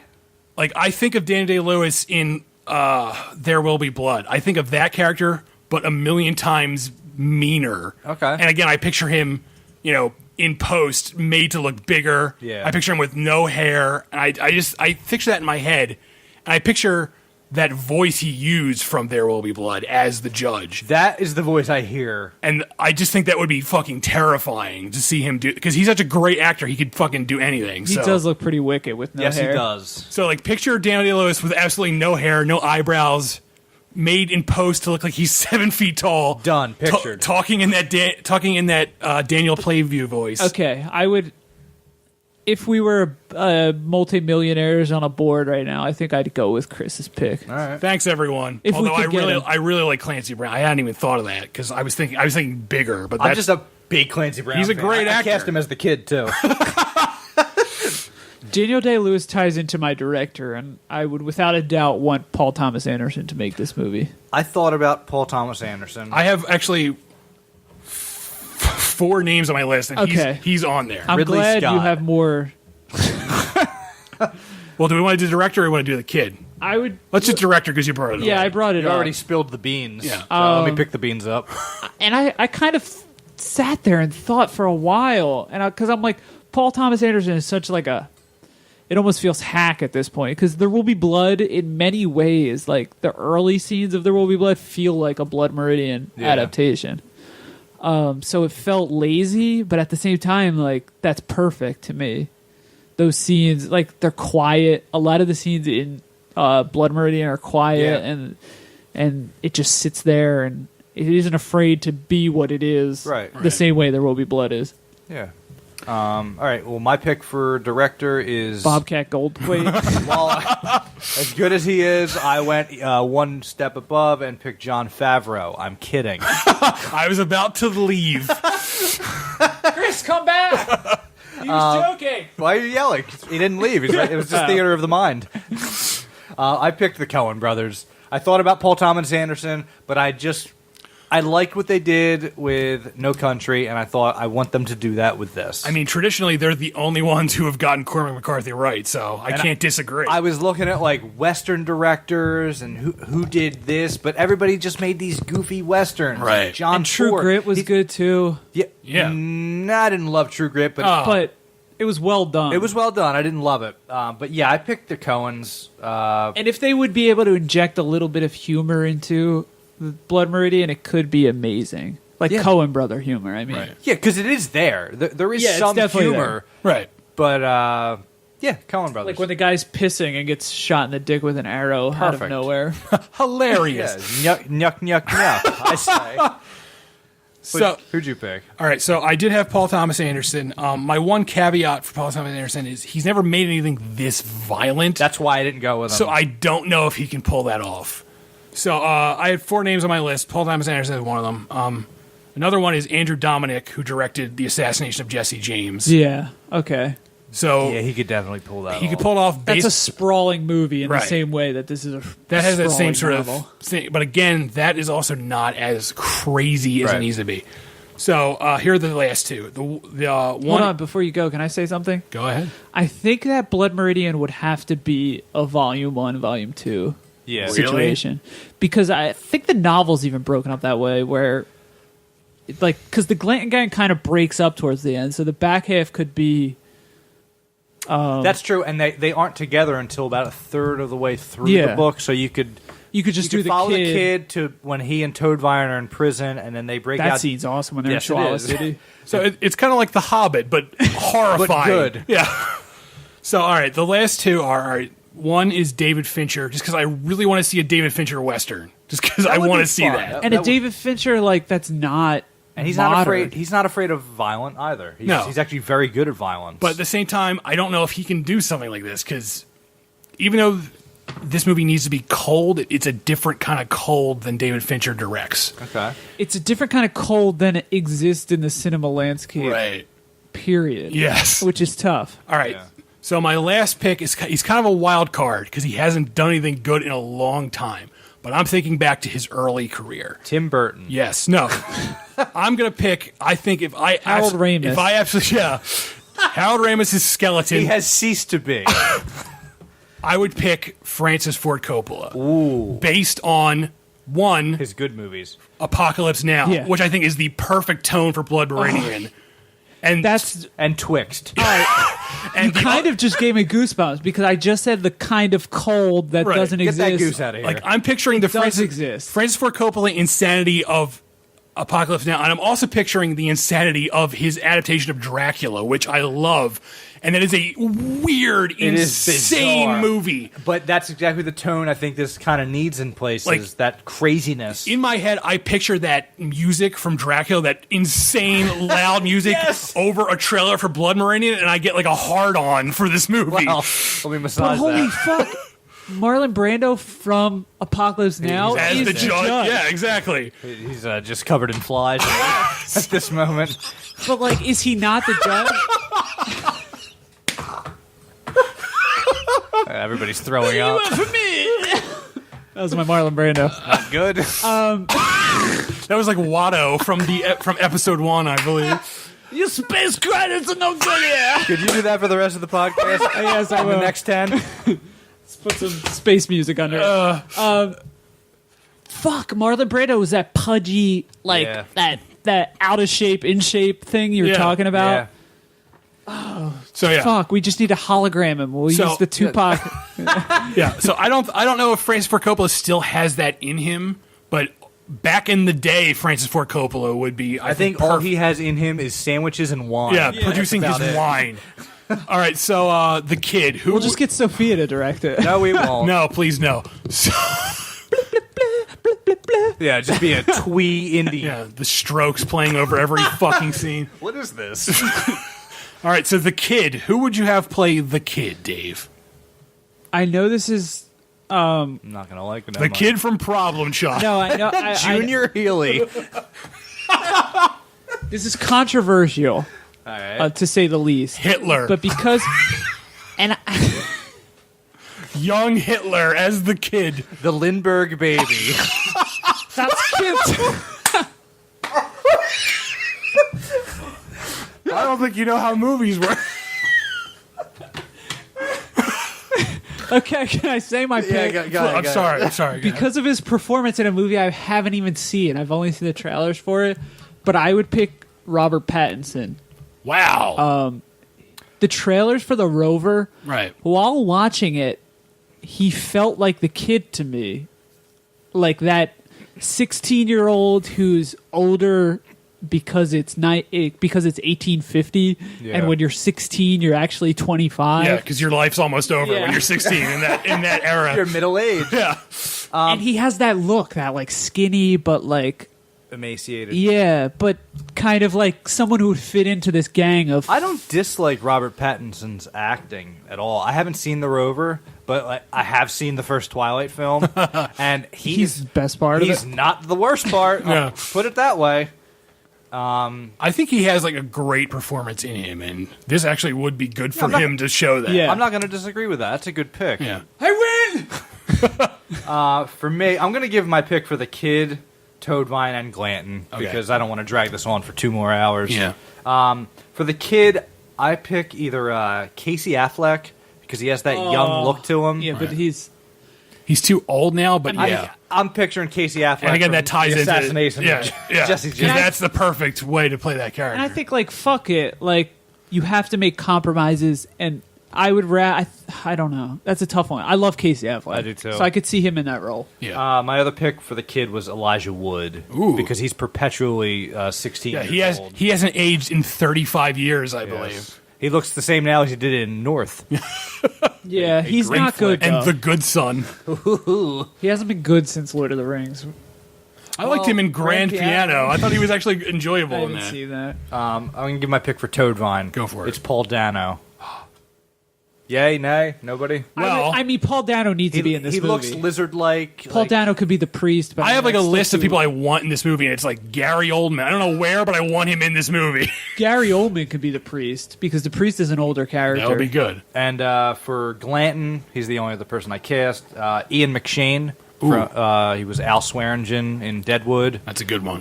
That's And pretty good. He's fucking a phenomenal actor. He is. And he's mean. He and is. He's the perfect guy to lead this gang. He'd actually even be a good judge. Yeah, I thought about actually. that, but I Kinda, pictured yeah. that dark black hair Yeah. and mustache, and I want that in the movie. Yeah.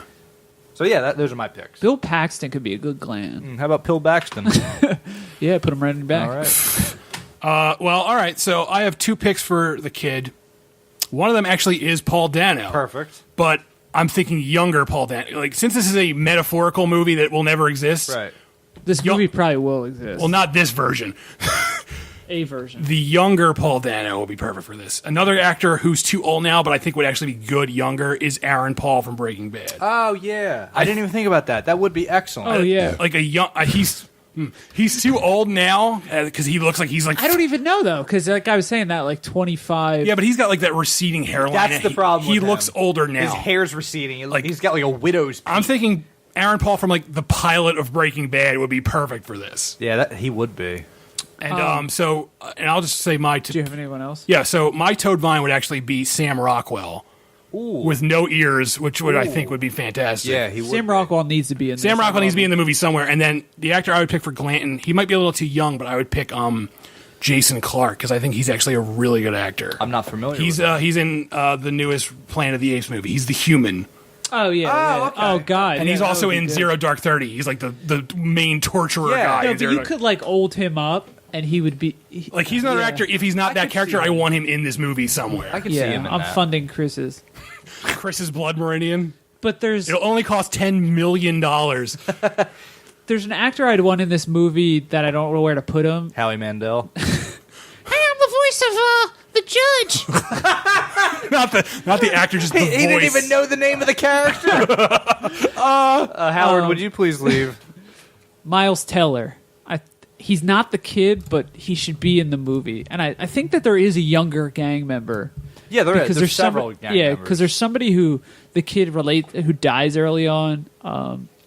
Miles Teller would be good in this because I love him. He's a good Literally, actor. I'm in love with him. wow. Well, I know. Interesting. I think that's it. I have nothing else to say about Blood Meridian No, I don't either. except I can't wait till they make it a terrible movie because they will. that fucking scene when the gang splits up finally and they're all just on the run Yeah. from the judge is so horrifying. It feels like Jaws, It is, but yeah. with a person. The judge is like Jaws who talks, basically. Yeah. Yes, I just called the shark Jaws. Fucking deal with it. Well, it's Tim Jaws is his Christian name. Blood Meridian would actually be better served as an HBO series that a single director did True Detective style. I don't even know at this point. I just don't think anyone can pull like this off. if you could convince who is your director? Francis Ford Coppola. Yeah, to do HBO's Blood Meridian, I might 10 watch that. episodes. That actually would be kind of cool. it would be perfect. I just know that if the movie adaptation isn't done right, I will loathe it. Even if the movie's not bad, I'll just hate it just because it's so hard to capture. And that ending scene where the judge is dancing and everyone's dancing around him, And he's naked again. And there's a bear if you pulled playing an accordion. if you pulled that scene, Yeah, I had to read that scene, that passage so many times to figure out what the hell am I reading? because like in my head, I picture people going out to the outhouse and they see something in it and we don't see what it is because the book doesn't show us, and I just picture them in that saloon and everyone's dancing in this. If they did that right, it would be the most terrifying. do you have ending. an interpretation of that? Because I do. The kid finds the judge raping the girl, and then the judge rapes kills him. the kid. The- That's how I. The judge kills the kid, and And the people find the kid and the girl dead in the. I honestly think the judge sexually assaults the kid in that So do scene. I, yeah. but not just the kid, the little girl. because she goes. The girl who owns the Everyone's- bear is yeah. missing, right? Yeah. Because there's like a little girl playing accordion and a bear like dancing. And then someone shoots the bear. Yeah, because it goes nuts. Right. Because the girl's missing, and the judge is missing. Right. And the kid was like fucking a prostitute or something at the time. It's so. very He has sex with a prostitute who's also a midget. That's what happens. Yeah. That's it. But he's not a kid anymore. No, either. they call him the man at this point in the book because it's like many years. That's the other thing. Like the kid has aged, but the judge has not, which is also terrifying. It's so bizarre. Yeah, that's about it for casting Blood Meridian. Yeah. Shall we recommend some movies? Yeah, let's recommend do some it. movies. CutPrintFilm is watching them. They see every movie. CutPrintFilm is watching them. They see every movie. Watching them, watching them, watching them, watching them, watching them, watching them. Yeah! Oh, good God.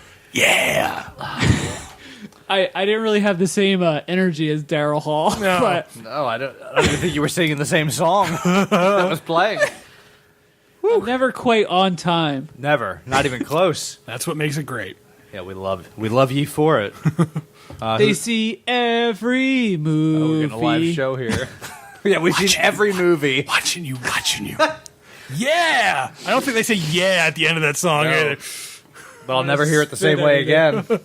Who's going first? I'm going to recommend Shane Carruth's Upstream Color. I hated this, but go on. I haven't watched it. Is this thing on? Yeah, Okay. it is. We just podcasted for an hour and a half. Shane Carruth is the guy who directed Primer Which I love. and starred in. Yes. And then he disappeared for like 7 years. Well, he built that time machine. Primer was a true story. And then he came back on the scene with another self-funded movie. It wasn't self-funded, but it was pretty cheap. Right. And he released it via iTunes. It was one of the first people to do this, like straight to iTunes release. And it did rather well. I think he's working on another movie now. But this film is called Upstream Color, and it's a science fiction film, but at the same time, it's like very meditative. And would you say meditative, Chris? I would also say it's very jerk-offy. Is that a phrase? It's a bullshit hassle, is what Chris is saying. But you I don't like love- Tree of Life either, and this feels like a No, science I like fiction- Tree of Life. I'm the one that hates Tree of Life. I like Tree of Life, and I get my love Tree of Life Primer. rating I think straight. Primer is fantastic, but I just couldn't get behind this movie. It follows a guy who grows these little earworms, and I don't then- even know what the fuck this movie's about. So they grow these worms and then poisons people with them, and then they have ultimate power of suggestion. Like he then gets them to clear out all their bank accounts, and it spends like 30 days doing all this erratic behavior with the person, and then just abandons them. And then they wake up, and their whole life's ruined, and they don't know how. And people are like, you were probably on drugs the whole time, or like no one realizes. Right. But then the movie follows two people who are both victims of this, and they're drawn together because of their shared experience, but they don't even realize it. That sounds fascinating. It sounds kinda like- it sounds a lot better than it is. It kind of like alters their genetics a little bit to the point where they're like a different organism, so they're Okay. attracted to each other. But it's also like horrible for them because they have no idea what happened to them, and it's very creepy. It's not like, you know what it reminds me of, and I'm surprised that you don't like it, but it's very similar to Under the Skin in the direction and the way that the film I don't know. doesn't explain everything to you. It's just there. yeah. I don't know what it is about this movie because I generally like movies like this, but just this movie, I watched it and when it was over, I was like, "Fuck this movie." I feel like even if you don't like it, it's worth watching. I mean, it because looks great. It's well directed. beautiful. It's gorgeous. Shane Carruth is without a doubt knows what he's doing. I would in no way, shape, or form call this a bad movie. I just do not like it. Okay. Okay. Oh, the Boogans are back. Boogans. Boogans, they see your every movie. They see your every Boogans. I'll go. My pick is the 1994 film Heavenly Creatures, directed by Peter Jackson before he lost his whatever it is he had. His spark. Yeah, so His muse had a coronary. So Heavenly Creatures is a true story. It's based on these two girls in Australia. I think it's in the 50s. And they fell in love with each other. And back then, it was like, oh, homosexuality, it's a medical condition. So doctors keep trying to cure them. They keep trying to split them up. And basically, these two girls, together, they build this sort of insane fantasy world where they rule over their own kingdom. And Peter Jackson, back when he was making interesting movies, this film is filled with all these weird special effects of like people made of clay coming to life. And it's all done practically. And basically, because everyone keeps trying to split them up, these two girls, they basically just plan to kill the mother of one of the girls. And, I mean, I don't think it's a spoiler because it's based on a true story and it happens in the first scene and then you flash back. They just kill the mother. Okay. And as a result, they get separated forever. And one of the stipulations of the murder is they're never allowed to see each other again. And it's this weird, unique. It's just different. It's unlike any movie. Sounds good. Kate Winslet is in it back before she got really famous. Melanie Linsky is in it. She's in a lot of like indie films now, but she's in this. She was in Happy Christmas. Oh yeah, I know who you're talking about. But it's a really good movie. There's like this half-hour sequence where the two girls go to see The Third Man, and then they come out of the movie and they get chased around like the city by Orson Welles, who's in black and white, and he's just chasing them around. Oh, that sounds good. And it's just such a weird, different movie. And Is he wearing dress shoes chasing them through wet alleys? Exactly. It's like shot like The Third Man chasing. What year is them. this? Like 94? 94. Yeah, 94. That sounds great. Yes. And I think it's on Netflix. It's really good. I will check it out. Heavenly Creatures. It's my turn, Thanks, everybody. Boogans. Oh, Upstream Colors on Netflix too. Oh, good. No, Dave, no. You don't have control over that. I control the boogans. My pick is also on Netflix. It came out last year. It's called We Are What We Are. Ooh. It's a horror film. Did you see it? It's in my queue. I just haven't seen it yet. Watch it. It's been in my queue for... I have it queued up, mate. Yeah, all right, good. It's been in my queue for like 3 months. I just watched it the other night. It's fantastic. It's directed by Jim Mickle, who did Stakeland and Cold in July, yes. which you reviewed and liked. I this loved year. Cold in July. I like Stakeland too, but Cold in July Cold in July great. got a 9, right? Yeah. It was great. Cold And in July is great. You can see why he's so good in this film, because he is great with a camera.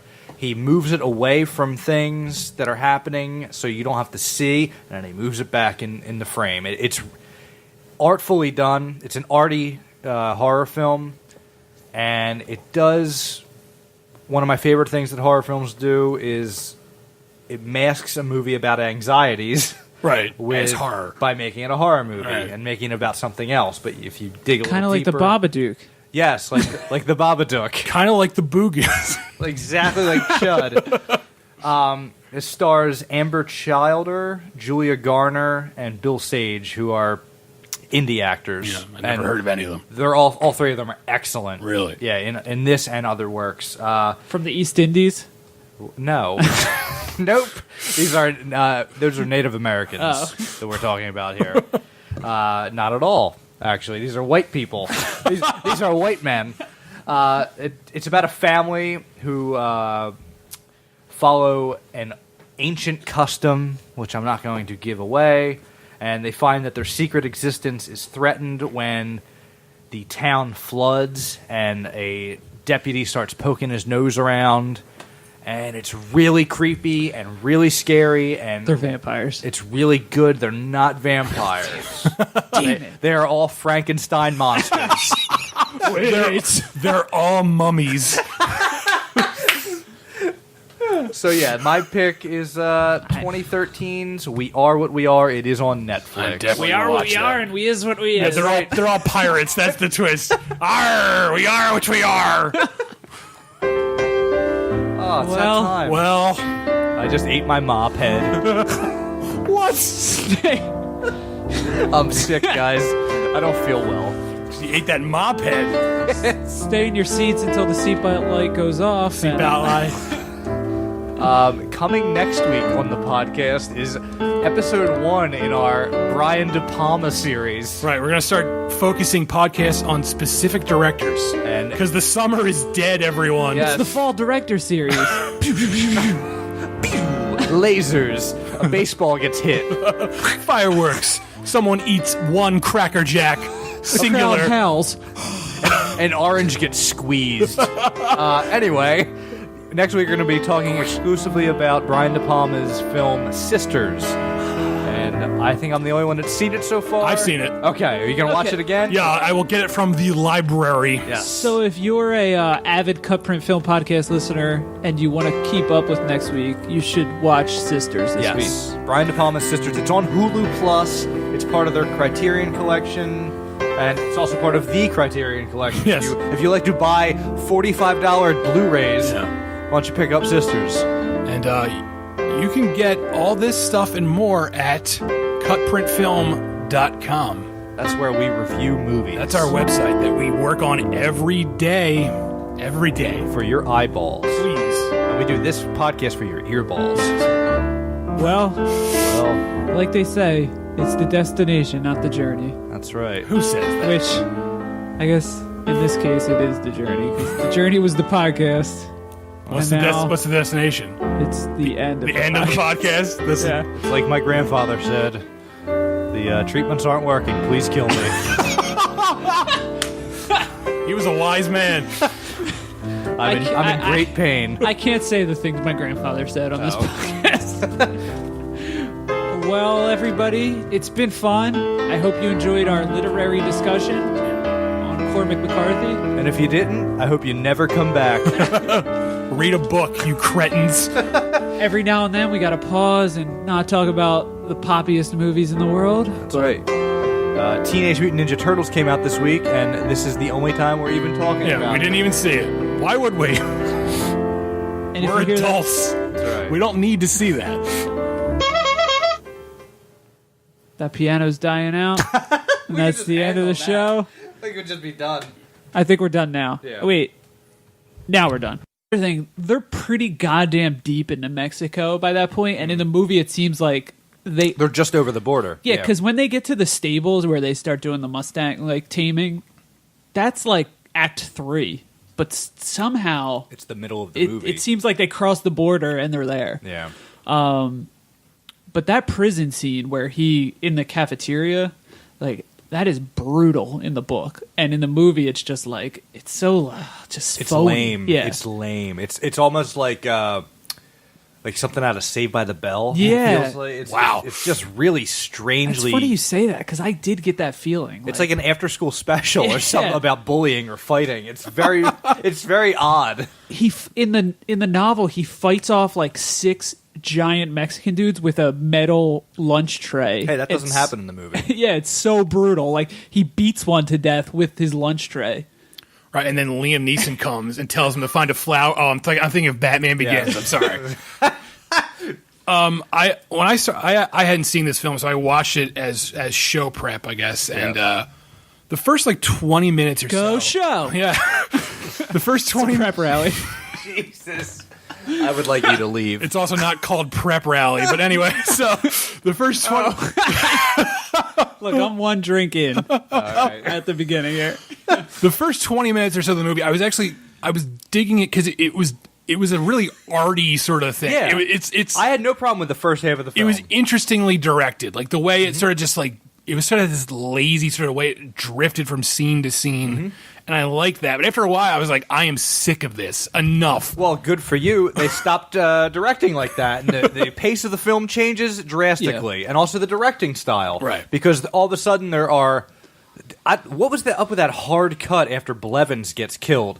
There's a freeze frame, and then it dissolves. Well, It That is terrible. It seems like the movie pauses Yeah, because that the is music terrible. stops and everything. let's give so this is some context.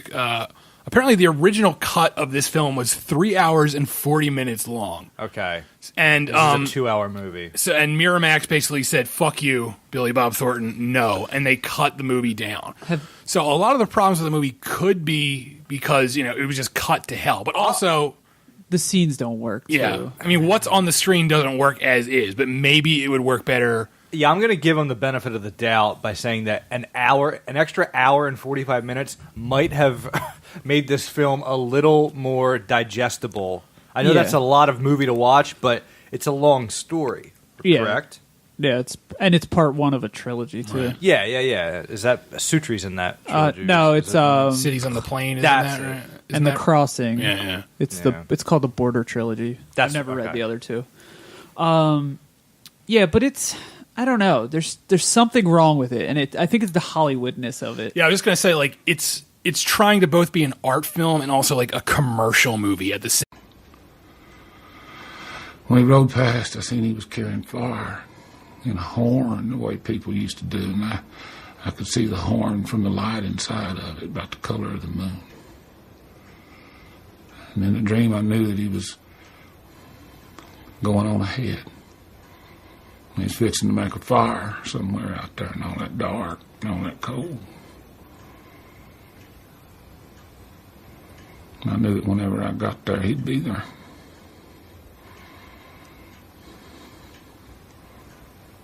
Then I woke up.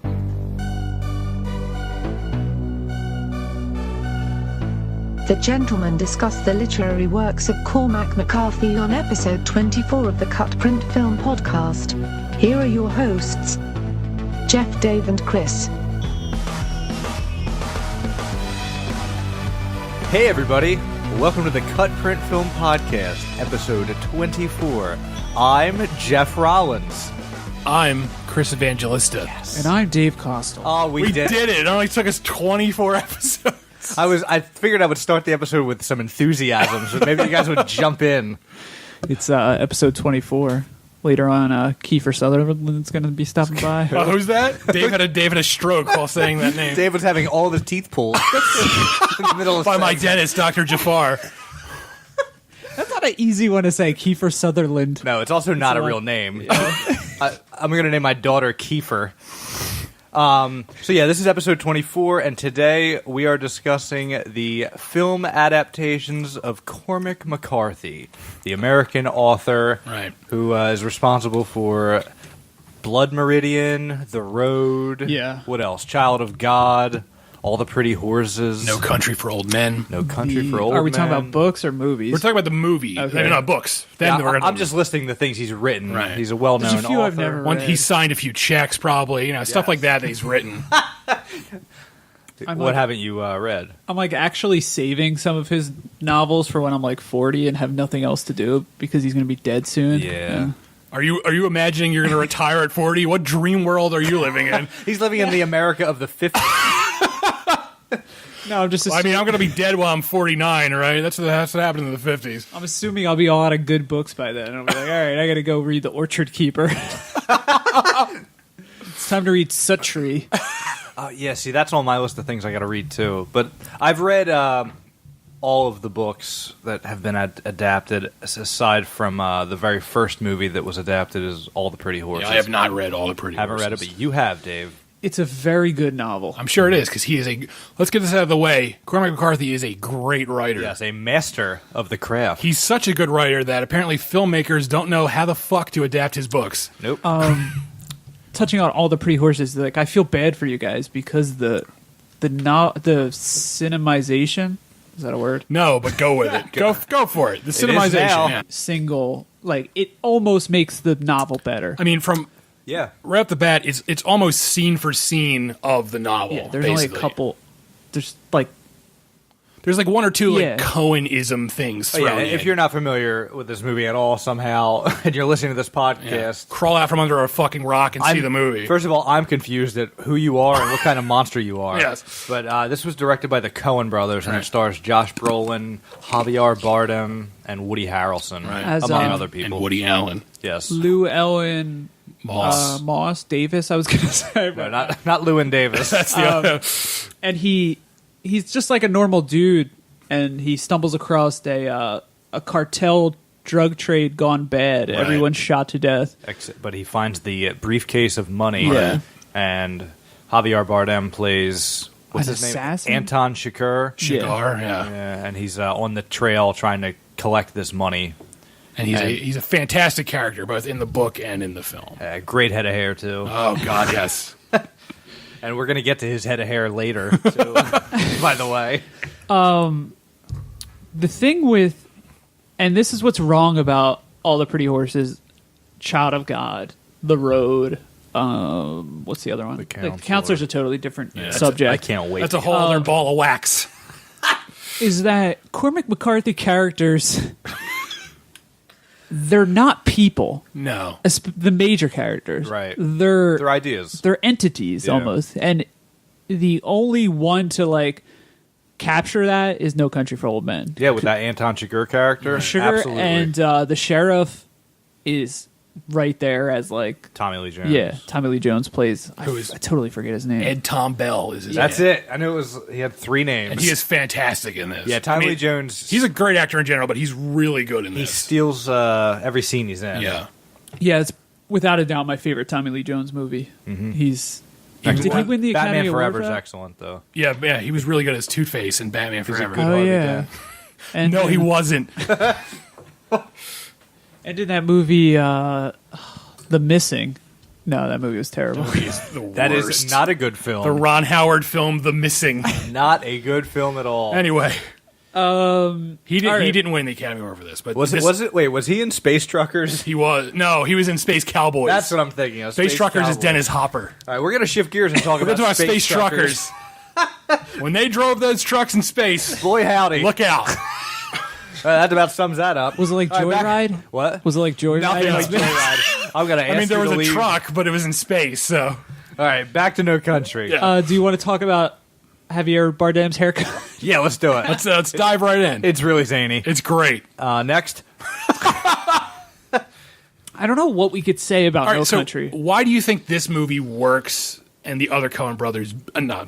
excuse me. I had a brief moment of insanity.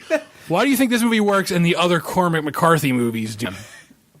The Cinnabon Nation. Makes it seem... I could smell it across the room.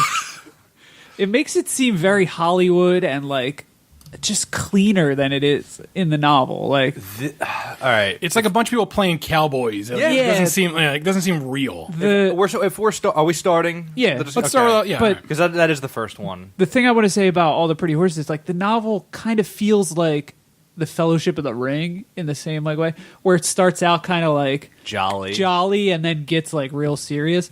But in the movie version, it never, like, kicks up to that next notch. It just, like... it gets bland, almost. That was my big problem with the movie. It's really uneven, and like you can tell there's good ideas that this was based on, but it was directed by Billy Bob Thornton after he directed Sling Blade, Right. which is great. Great before he directed nothing else ever again. Well, I think. I'm not positive. He's directed several things, but none of them have ever. Trapped in Paradise. Sure. Sure. No, I don't think he directed... Alien 3, I believe. Just like contributing movies to Billy Bob Thornton. Schindler's List. He did The Thin Red Line, if I'm not mistaken. But Thornton Here's a Who. yeah, he did that Yeah. one. Here's a Who. So yeah, All the Pretty Horses. It stars Matt Damon and Penelope Cruz. Matt Damon, when he was freakishly skinny, it was kind of distracting. Yeah, he was very skinny. He didn't have an ounce of fat on him. Yeah. And yeah, I said that the film's uneven, and that is my main problem with it. But the other problem with it is that Matt Damon and Penelope Cruz are playing teenagers. Yeah, but they are both noticeably 30 years old. Yeah. I mean, they're not fooling anybody. I don't know why they were cast. And that's something totally lost in the film too. Like they're supposed to be running away from home, and in this movie It's version, like- it just feels like a couple of guys. well, we going out. grew up. I guess we ought Yeah. to just go be cowboys. Yeah, we should move out of our parents' house. It's Will Hunting and Elliot from E.T. Yeah, like That's him, Henry Thomas. Yeah. yeah, I looked that up after because I was like, wow, what? I've never seen this guy before. And, And yes, I have. He's not a bad actor. Pretty No, good. he's fine. And I like that character too. Yeah. What was his name? Something Rollins. Rawlings. Isn't it Lacey or something? Yeah, like Lacey Yeah. Rollins. Yeah, that was a good character. Your brethren. No, that's a fictional character. that? Oh, you're not. I'm you're a not descended real- from Lacey Robbins. Nope, I'm a real human. I remember when I first started reading that, we were friends at the time, and I was like, It's like me and Jeff if we were cowboys. Yeah. Not Yeah, really. except I get stabbed in a Mexican prison. Oh, and that scene, that's something I want to talk about. Where in the movie, it's some kind of weird, like, Mexican concentration camp. Yeah, it's not really explained. What is this? It's like it's almost like a fictional prison like Oz, where there's no rules. But this takes place in the 50s, so I know Mexico is not the same as the United States, but surely there's some type of rules in prison. Right. Well, that's the other Same time, and that's sort of the problem because you can't do that. Not some people could probably pull it off, but apparently not Billy Bob Thornton. And it gets wrapped up real tight. There's a nice little bow on top, Right. and I mean I know it's based on the novel. Does the novel end neatly? Well, Blevins dies in the novel, Right. And there's a really cool thing in the novel where you know how they mention it once, like, oh, that's a fake name, but like they never really know if that's actually his name.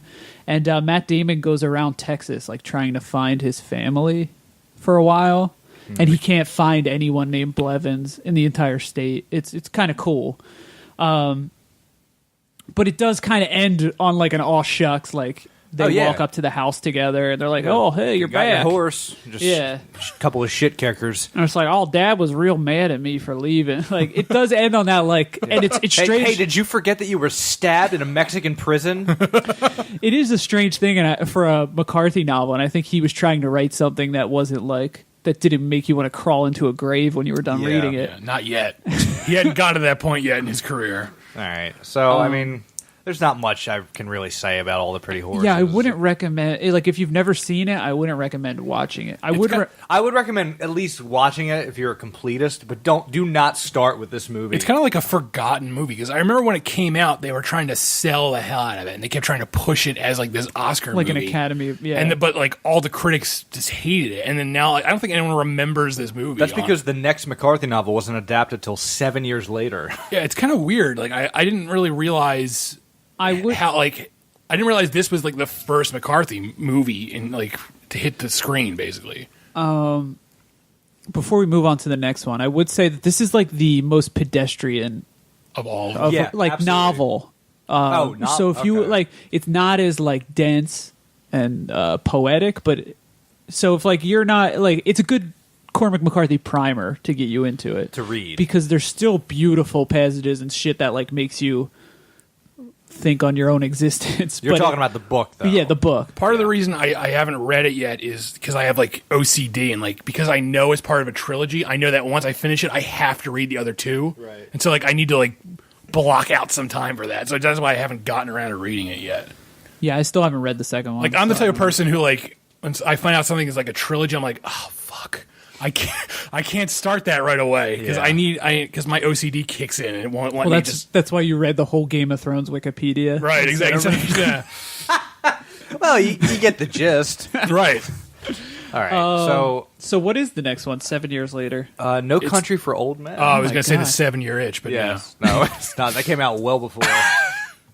So No Country, especially on the back of All the Pretty Horses, shows you everything that was wrong with All the Pretty Horses. Are we all in agreement in saying that this is the only film to get Cormac McCarthy right? Absolutely. Yes. It hits every